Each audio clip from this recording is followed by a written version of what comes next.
You are listening to Scott H. Silverman's Happy Hour, a podcast released on the first 3 Wednesdays of the month.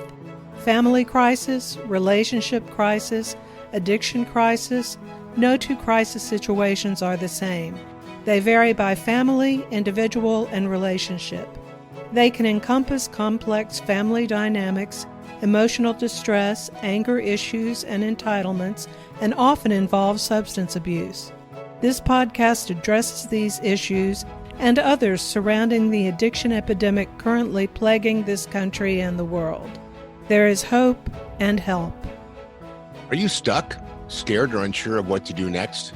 If a situation with a loved one, spouse, or even a child has started to spiral, possibly becoming dangerous or threatening, it's time to seek help. My name is Scott H. Silverman. I help families navigate crisis situations. I'm the person you turn to in order to get you and your loved ones unstuck.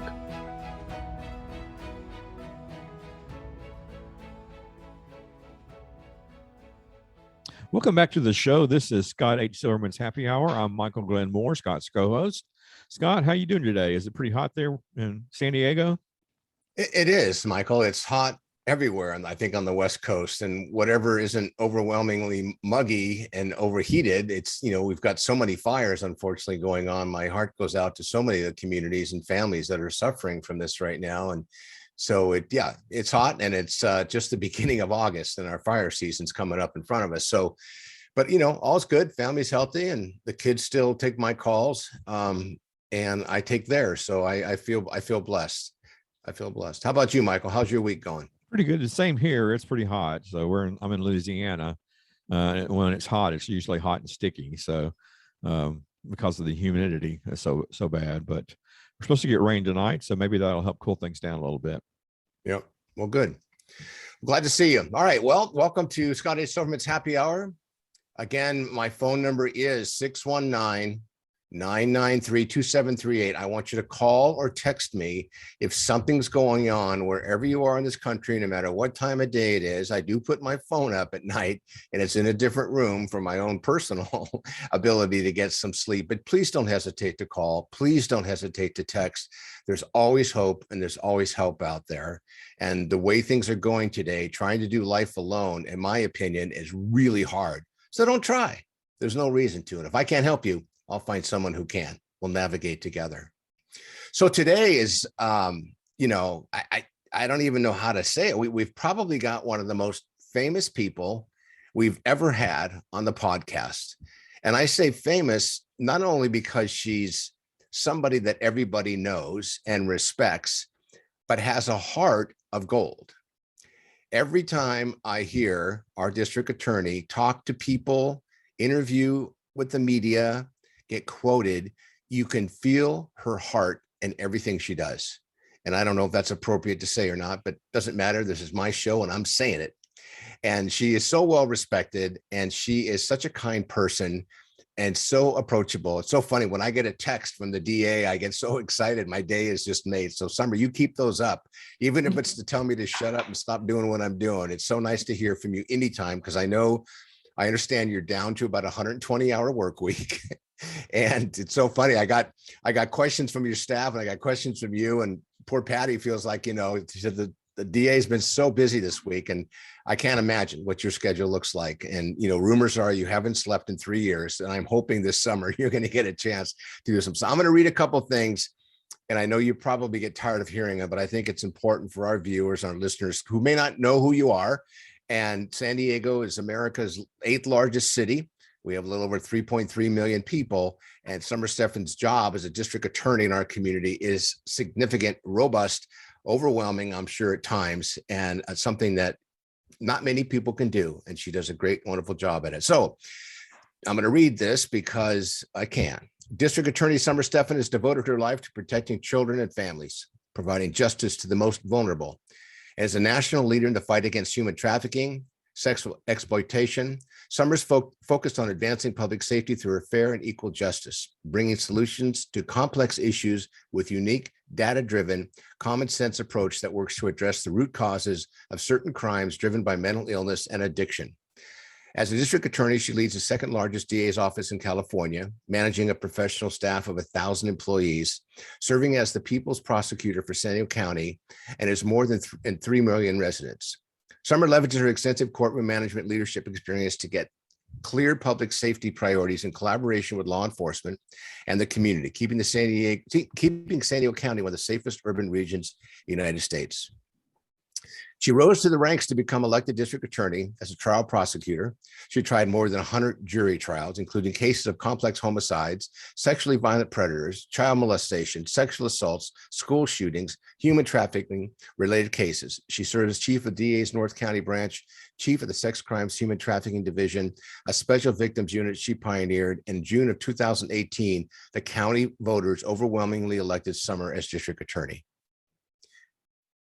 I don't even know how you can sleep at night with the kind of work that you do. That's amazing. There's a couple more paragraphs here, but I'm not going to read them, not because I don't want to have people experience it, because it'll be with your segment when we get recorded, but I want to take time. I want to delve into who you are. And I also, so question number one is, who is Summer Stephan? And then the second part of that question is, our next question is going to be, tell us about the DA and what a because when people hear DA, they probably don't know the difference between AG and U.S. attorney and, a lieutenant this and, captain that. So tell us who Summer Stephan is, a little bit about who you are, maybe personally, about your family and anything else you want to share with us, because I'm sure you don't get a chance to normally do that in those 4-minute interviews on the networks where, they want to get you in trouble somehow so they can find a way to spin it. So we don't want to spin it today. We want you to spin it. So tell us about Summer Stephan. And by the way, welcome to the happy hour. You look great. You look relaxed, almost like you got a good night's sleep. So I'll make that assumption. All yours, Summer. Well, Scott, it's great to be with you, and it's great to be with you, Michael. And one of the reasons that I really wanted to say yes, and we worked on fitting this in, is because of your heart, for service and for helping anywhere, everywhere, to whoever needs it. So when I see people like that in our community, that's like a treasure that you want to make sure that you support, and that you say yes when people like that, like you, ask. So, I know people kind of laugh when I say this because I look really good on paper. You just read some of it, and that's wonderful.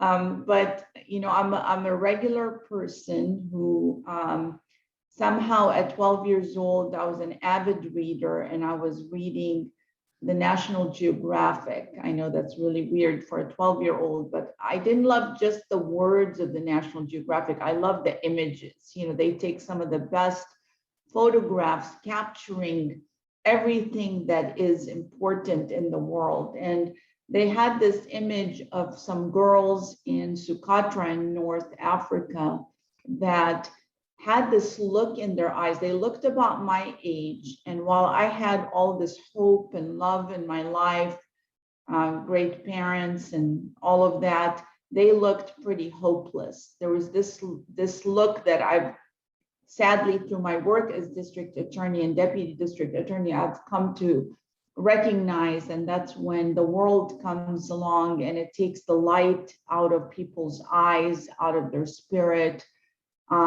Sometimes it's due to addiction and other things. Sometimes it's due to abuse and then numbing using addiction. And I saw that, and I knew my life would be devoted to having less people have that, especially girls and women, having that hopeless, helpless look. I wanted to help.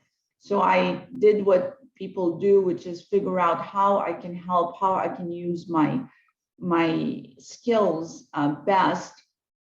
And I decided that becoming a prosecutor, using the law as a sword and a shield to protect the most vulnerable, was the path for me.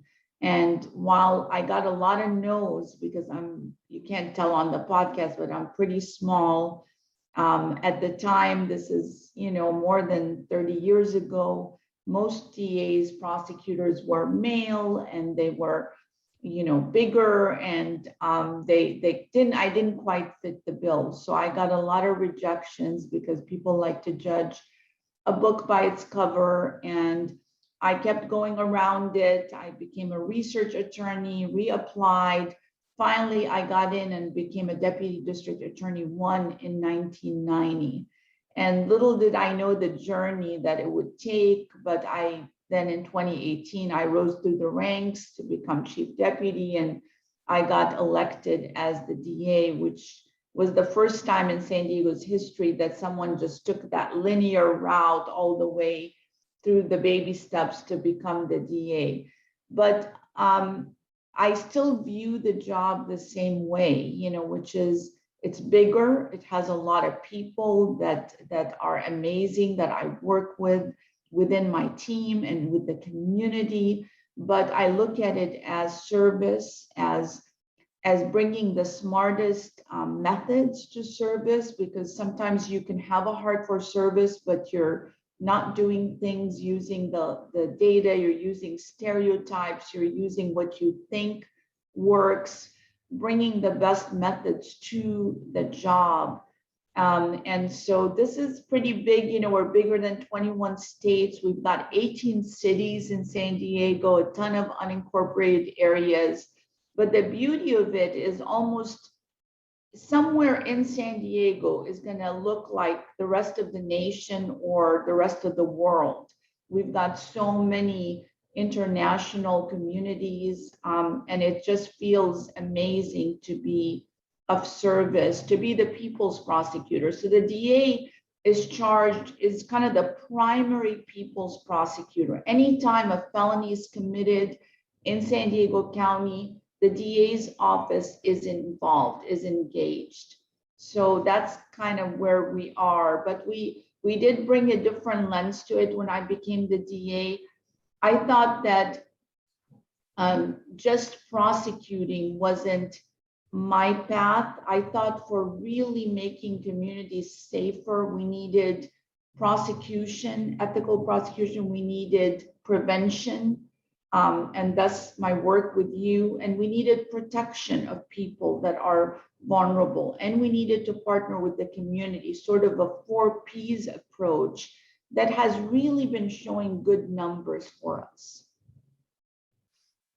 That's great. So talk a little bit more about how your role of the DA, do a little deeper dive for us, and how you work with the other higher level criminal justice ranking system, like the Attorney General and the U.S. Attorney, because a lot of people, again, I think they kind of commingle things. And I think, to your point, you're on the ground and you're talking to the people, and there's courts and systems that go on that most people don't even really realize the scope of the work. But and I think one of the things I know, being a native here, and the work I've done, is this community works together so well.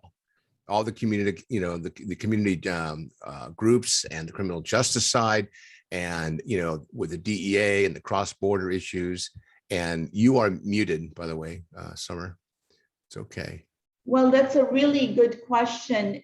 I think the key word here that you used is we're on the ground. So your everyday pain that happens to people and harm, people, getting sexually assaulted or robbed or beaten or engaged in drug trafficking or suffering from an overdose that was as a result of somebody selling them fentanyl. Most of the time, that's a case that we take. The Attorney General is removed a little bit from the ground level. So if we have a case where we have a conflict, and that's very rare, where let's say one of our own employees becomes a victim of a crime, that might go to the Attorney General's office. We might work on things together. Like recently, we worked on a large fraud scheme that targeted our veterans, where they were selling them insurance they didn't need, and taking their money, and it was through fraudulent means. While we had this fraud happening in our county, it was also happening statewide. So cooperating with the Attorney General made sense so that we can help all our veterans across the state. The U.S. Attorney has jurisdiction sometimes that crosses with our jurisdiction. But for the most part, their crimes involve federal law. They involve crimes that cross state lines or they cross international lines. So it's not your everyday grind of what is happening when someone is burglarized, a child is molested, a human trafficking issue happens. But we cooperate together with the U.S. Attorney, again, like the Attorney General. That's part of the collaboration and the leverage that we have in San Diego, which is to work together in task forces to fight the big issues of human trafficking, of international drug trafficking, of some major fraud schemes against our seniors that cross international and state lines. And so I maintain the relationships with our 9 police chiefs and sheriff, which is on a daily basis. And then also on a weekly basis, we're maintaining that relationship with our federal U.S. Attorney and with the Attorney General. Got it. Okay. By the way, you muted again. Just so you know, you get paid the same fee for muting yourself or being unmuted, which is, we don't pay you anything. So you're muted again right now, just so you know, unless you're doing that on purpose. I was thinking you'd have better sound because I can hear some of the outside activity. I don't know if you can. No, you're fine. Just stay with us. Just because we may get you a question really quick, we might need a spontaneous rapid round. So, I know you work with schools, districts, and on a variety of child health safety issues. Tell us about that and how that can help kids and families with the work that you do because of who you are and the position you have in the department you represent. What makes that so special? Well, that is one of the very important community partnerships, because that's part of the theme of how do you build healthy and safe communities. You can't do it alone, and you can't prosecute your way out of every problem. So how do you leverage the power of being the DA that works with all 42 school districts? When their students are victims of crimes or their family are victims of crime, we work with them. And so using that position, it started, and the collaboration has become stronger and stronger. It started with trying to put a stop or to reduce, to avoid the risk of school shootings, which is something on everybody's mind. Before I became the district attorney, I prosecuted the last school shooting that we had in San Diego County, and it was a long trial. 50 little kids under the age of 7 that witnessed this event that were witnesses for me. And I thought to myself, when that case ended and we convicted the shooter, and thank goodness the 2 girls that were shot at close range survived, just miraculous. I thought to myself, could we have stopped it from happening in the first place? Instead of just saying, oh, good, I got to win, let's move on. My thought is always, how could we have stopped that harm in the first place, right? And so with that, I started to dig, and it was very clear that the shooter, in my case, as it is in all the FBI studies and everything, transmitted their wish, their intent to do harm to at least one person, sometimes 2 people. And so the question was, how do we make schools better equipped to not just transfer a problem student from school to school, which we've seen in some mass shootings, but rather deal with the issue. If this kid needs more mental health support, if they're being bullied, how do we come in and work that? But if they're showing those red flags, how do you document them and work with law enforcement to make sure they haven't, we do a lot of open source intelligence, that they haven't amassed some weapons, that their family doesn't have a cache of weapons that can be used to commit, these crimes, we go through a checklist. And so we became the first region to have this protocol with all 42 school districts on how you address the threat of school shootings and how do you report it and how do you work together to reduce it. From that came, of course, the many areas of human trafficking prevention, working on how do we prevent our young kids from becoming a victim of human trafficking. So we put together a program for that.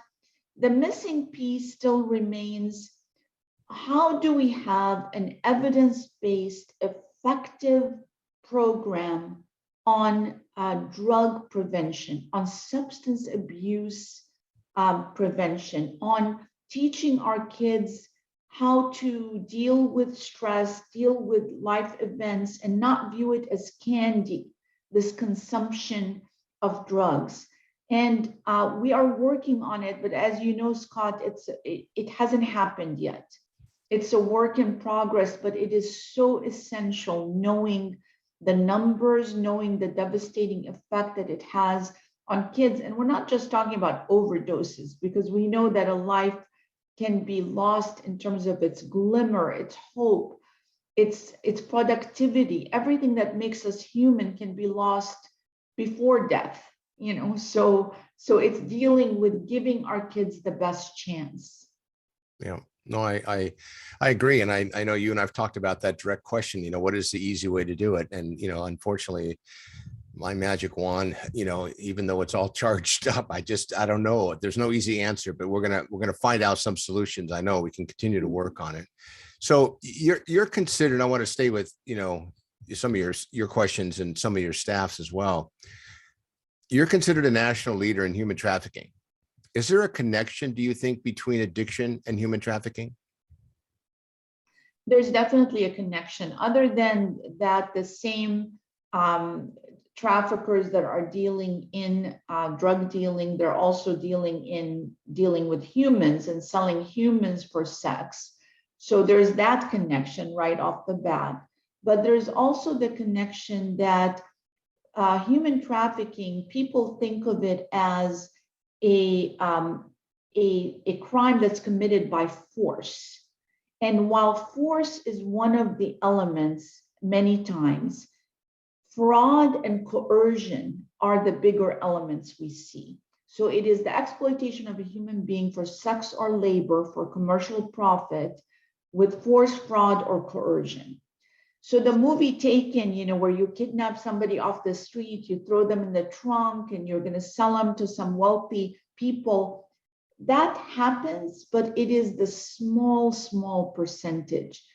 So when we're dealing with fraud and coercion, chemical coercion, through getting young people addicted to drugs and then keeping them enslaved because they need that drug, and the way they pay for it is through meeting a certain quota of how many, I don't call them John because John is a nice word, but a criminal buyer, how many of those buyers that are buying kids, buying young adults, buying adults for sex, how many of those will they service? How much money are they bringing in? In San Diego County, it's an $810 million industry. That's just sex trafficking.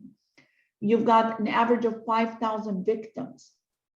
Not all of them are addicted, but some of them are addicted because that's the method of chemical coercion that's used, chemical kidnap. Some are addicted because they're trying to numb the pain of the shame and everything that they feel. So they begin down this road of addiction, but it all comes together and coalesces to make this part and parcel often of the world of human trafficking. Yeah, I remember it was probably, I don't know, maybe 25 years ago now. I was on the gang commission appointed by the mayor, and we were having a presentation from one of the lieutenants about human trafficking. And he explained how he said, yeah, some homeboys in the gang driving around with 2 kilos of cocaine or methamphetamine, if they get caught, they go away for a long time. But you put 3 young women in the back seat who can generate income for them every hour of every day, of every week, of every month. And what they're doing, technically riding around with them, is not illegal. And from what I understood, it was the first time they'd shared this, and I'd heard it, that the Crips and the Bloods got together in Los Angeles and they worked together on a business model, which was human trafficking. First time ever. Everything else, they had territories and they're back again with turfs and everything else. But that was the one thing. There was so much money. I think the number was $32 billion internationally, like 20 plus years ago. So clearly it's gotten to be a bigger business. And now with the internet, obviously there's ways for that business to continue to grow and you know, the dark web and all the other things that go along with people hiding things that are highly illegal. So let's get. You're right, Scott. I mean, that exactly is, it's that the product can be resold. Right. And the product isn't going to tell on you. So Right. You have, you know, if you stop somebody and you see drugs in the car, you've got an easy conclusion. You stop somebody, they've got a young girl and she's not running to the police saying, help me, because she's been convinced that she's the one who's going to get in trouble.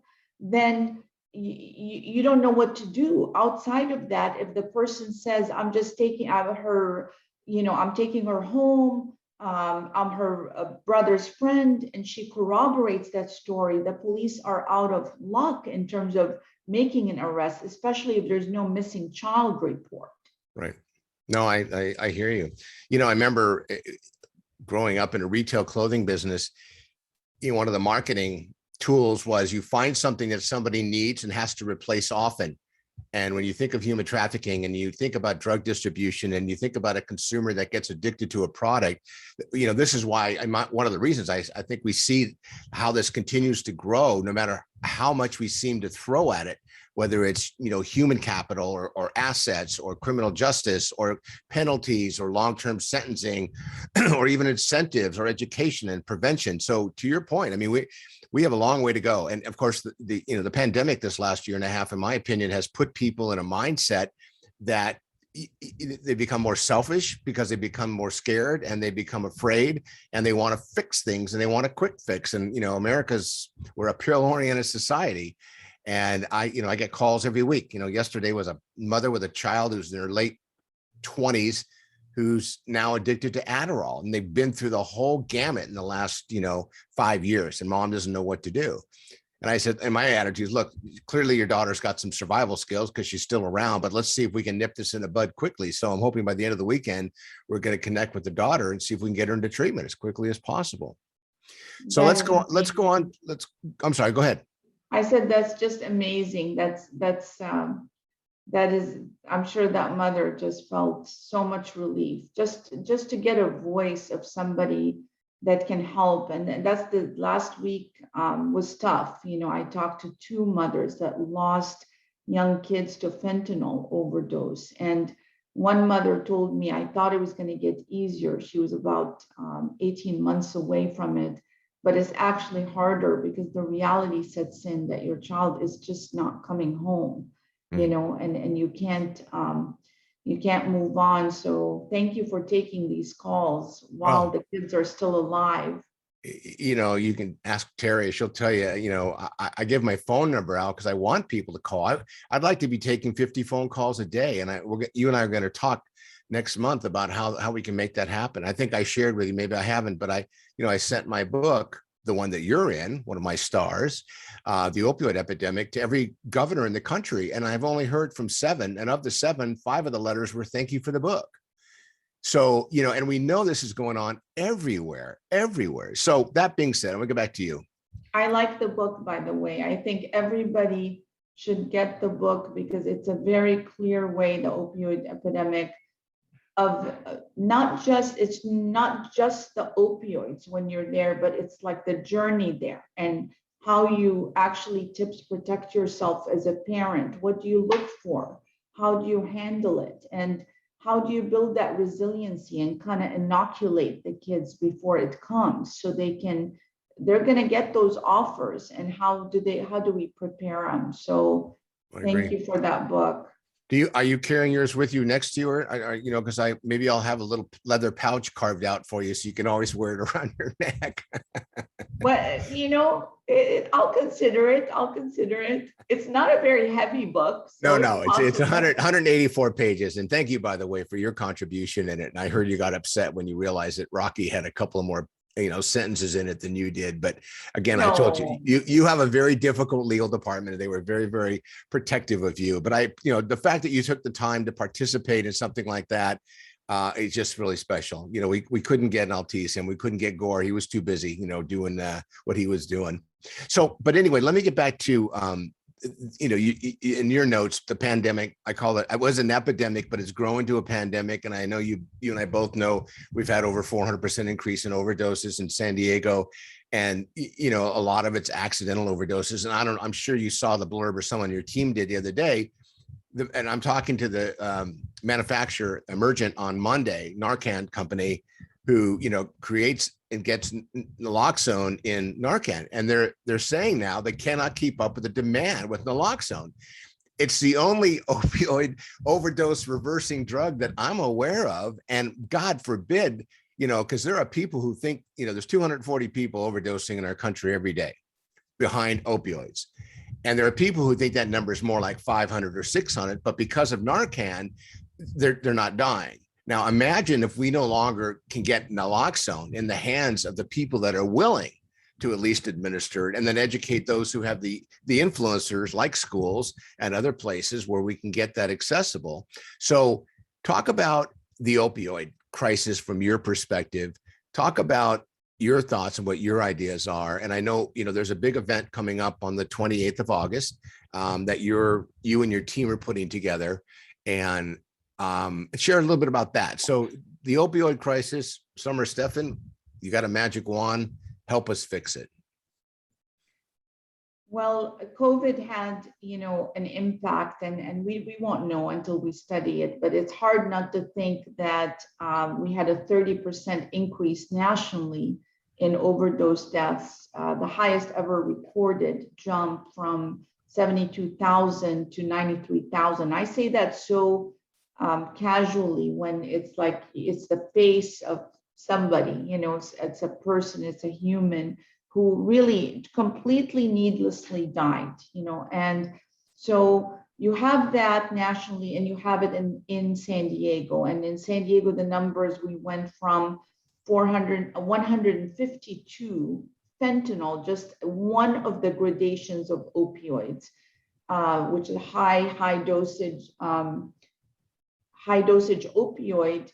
We went from 152 to 461. I mean, it is so dramatic that it's hard to not say that this is somehow related to the isolation, to everything else that happened. And now we're still on track to not push it back, not to turn it. So what are the solutions to this? And the thing about it is there are many solutions. Again, we have to leverage a whole community. We have to ethically prosecute, and hold people accountable, especially some of the dealers that really know that what they sold. We had a case where the dealer knew what they sold caused somebody's overdose, but they were still ready to sell it to others. So that's kind of the malice of somebody who's not thinking at all about the impact. But again, this is us on the cleanup aisle, right? After the damage happened. So what else can we do? One is the protection. How does protection happen? Protection happens when society stops shaming and blaming. I had one mother tell me, I don't speak about it publicly. I'm glad I had a chance to talk to you, because people will assume I'm a bad mother. And that hurt my heart, that there's, if your child dies of cancer, there's people who are showing up with food and writing you notes and supporting you. But there's an assumption that this only happens to bad parents or bad kids or bad families. And that assumption, I think, is a barrier to getting treatment. That's the And stigma. That's the that's stigma the we talk stigma, about. Yeah. right? So we have to fix, we have prosecution, but we have to fix this angle of protection and preservation of people who are already down the line of substance abuse. But then we have to leverage this prevention, which is the real win, obviously. And we know for a fact that the one harmful substance that has gone down by 50% is nicotine, right? And you know the companies try now to paint nicotine as, you know, all of this mint flavors and other things to get in through another door. But yet the nicotine use is still has been lowered, but not for drugs or anything else. So how do we do that? We do that early with, you know, when I see these settlements with the big pharmaceutical companies who knew the harms, but still told doctors to prescribe higher and higher doses. When I see that, I'm thinking, my brain is going, what part of those settlements is going to be forced to go to mass media from a young age, at an appropriate age, like they did with nicotine? And I haven't seen that spelled out clearly. You know, that is so necessary, is evidence-based, age appropriate, that's going to work, not bringing you and I to be the test group of whether a commercial is going to work, but bringing kids that age and doing focus groups to see what do they think, what alters their thinking in a data-driven manner, what makes them think twice about using that pill, that Adderall, thinking, well, what if it's laced with fentanyl? What if I tried meditation or faith or breathing or calling a friend? We need that so desperately. And those, when those solutions all come together, the lack of stigma, the availability of treatment, the availability of science-driven treatment like medically assisted treatment, the also the prevention using the right age, but not talking about a one-off. I'm talking about flooding from a young age, like when we tell kids from a young age, you need to put your seatbelt on. You know, we don't wait until they get their driver's license to tell them that. We do it all along the way, with little car seats to better car seats to putting your seatbelt on. And that's what we need to do when it comes to drugs. Talk about them in medical health terms. And incentivize the information to be shared and trickle down, because it's not baffling to me. It's just shocking when I hear families say, you know, they overdosed on Tuesday, they were in the ED, they got out Wednesday, then again Friday, and they told us they had everything together and they're done, and 2 days later their child's dead. It's just it's a mindset, or a lack of mindset, watching young people do this. They think they're invincible. And I was, you know me, I'm in long-term recovery, a former unlicensed pharmacist. I've seen it from a distribution perspective. I've watched it from a consumer. But the whole idea of selling something that might kill a consumer, we have people out there poisoning, and people in our community poisoning them.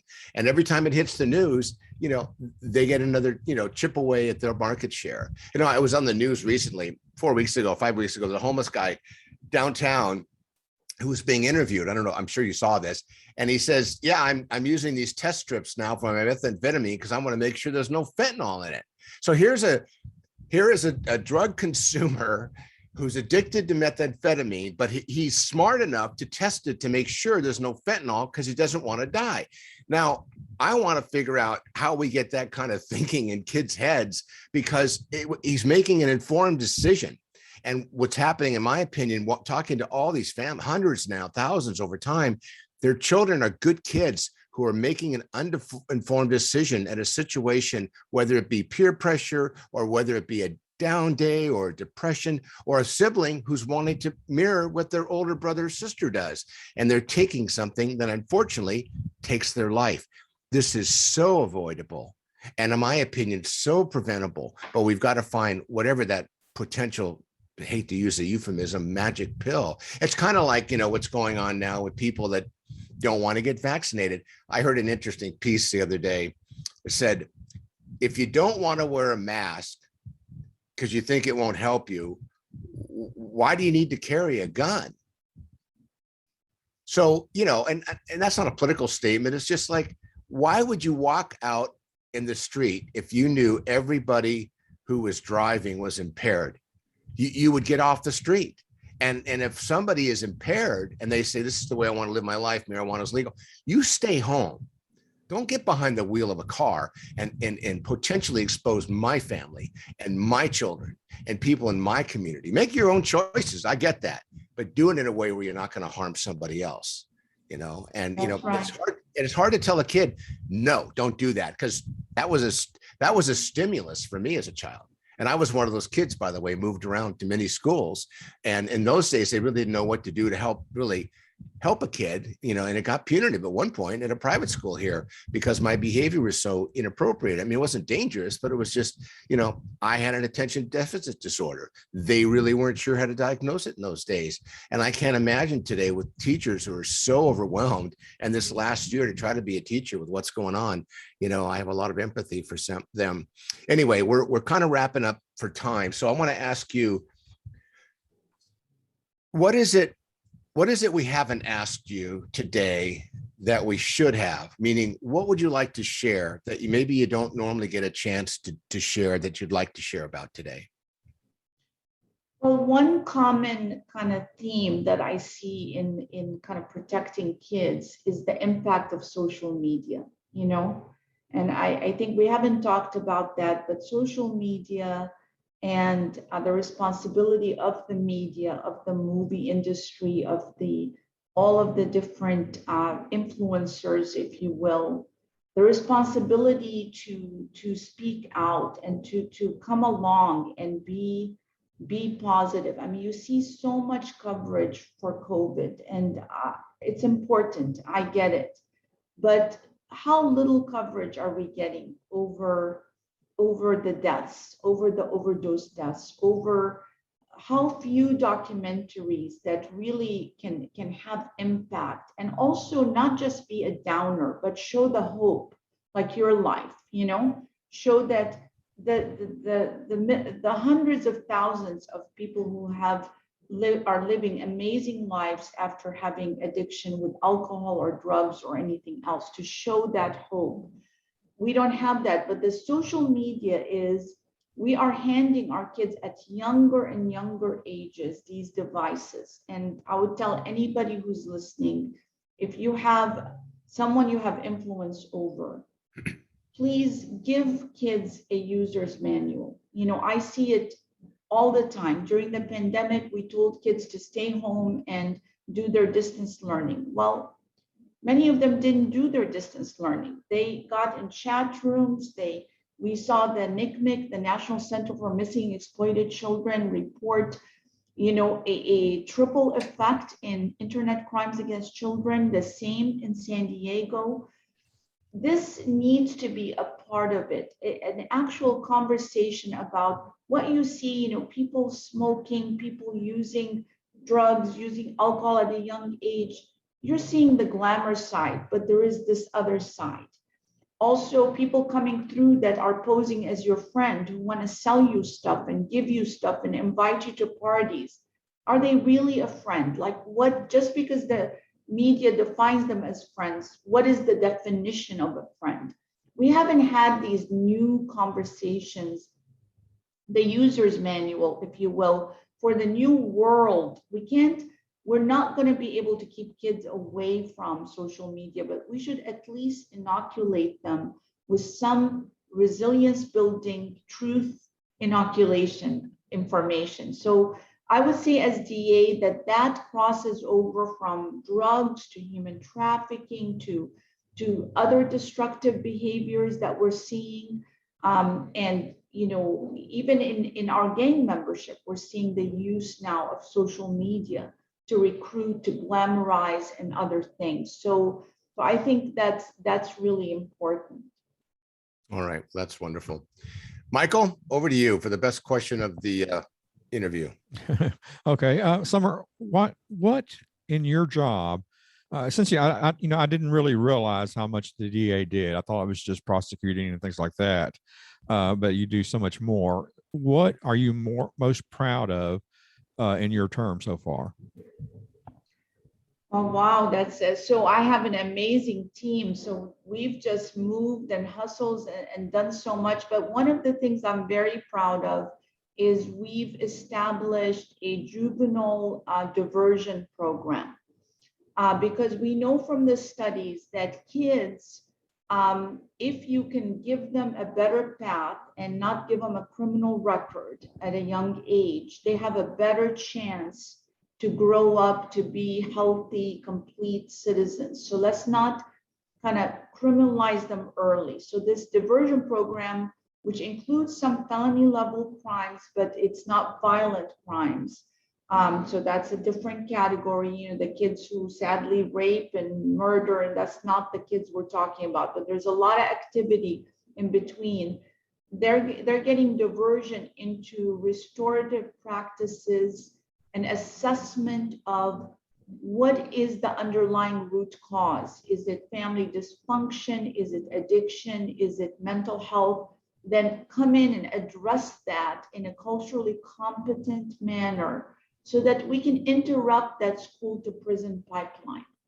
So I'm very proud of that. And then the other big initiative that's going to open later this year is a North County Family Justice Center. That's a one-stop shop for any children, families, victims of domestic violence that can find the help all in one place.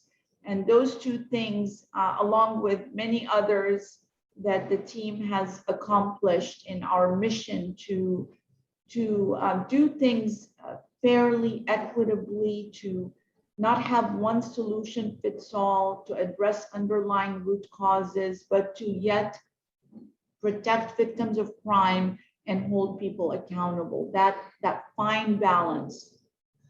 That's awesome. Summer, I'm sorry, Michael, before we forget, because I'm going to get slapped if we do, can you talk a little bit about the event on the 28th of August? Because if we don't, the group that will say, why didn't you remind her? Why didn't you bring it up? So what's going on the 28th of August here in our community? Well, the August 28th is an action day for the community to get educated about fentanyl, and which is the high intensity opioid. You're a part of it. We're very excited. But it's an interactive day. We have a community center, and it's going to be open, and it's going to have, food, and it's going to have a behavioral health specialist with Narcan on how to use the Narcan and provide free Narcan. It's going to be about education, but also about taking our power back through a real information to empower our community to fight back. Great. I'm sorry, Michael. No, I'll let you fine. wrap it up. Okay. Go ahead. It's time for your quote of the day for us to end the show. So go ahead, Summer. What's your quote?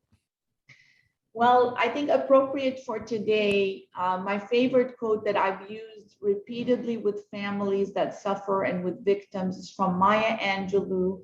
And it's I can be changed by what happens to me, but I refuse to be diminished by it.